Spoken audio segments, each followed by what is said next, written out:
અત્યારે આખા ભારત દેશની અંદર રાષ્ટ્રીય માર્ગ સલામતી માસની ઉજવણી થઈ રહી છે અને જે અંતર્ગત અત્યારે આપણે ગુજરાત રાજ્યની અંદર પણ આની ઉજવણી ઠેર ઠેર બધા પોલીસ મથકોમાં અલગ અલગ યુનિટોમાં બધી થઈ રહી છે.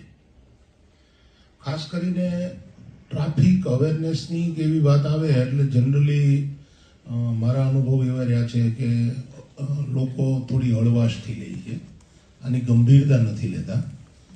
તો હું તમને થોડીક આંકડાકીય માહિતી આપું. ભારત દેશની અંદર 2024માં મારા સહયોગી કર્મચારીઓ મેટોડા પોલીસ સ્ટેશનના અને જુદી જુદી કંપનીઓમાંથી આવેલા ભાઈઓ અને બહેનો, હું તમામને આ કાર્યક્રમમાં આવકારું છું.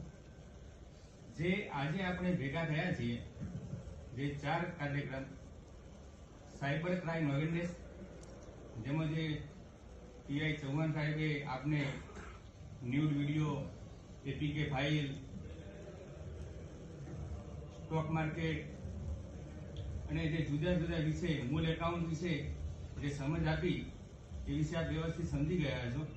એમાં જે મૂળ એકાઉન્ટ કે જે તમે કોઈની વાતોમાં આવીને તમારું એકાઉન્ટ બીજાને ભાડે આપો છો, જે એ પ્રકારના ગુનાઓ વધારે બનતા હોય છે, એમાં ખાસ સતર્કતા રાખજો. જે જાની સાહેબે જે ટ્રાફિક વિશે સમજ આપી,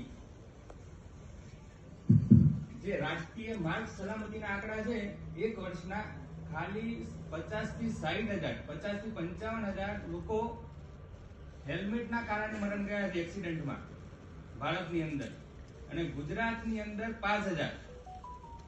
તમને મેટોડા પોલીસ સ્ટેશનની વાત કરું તો મેટોડા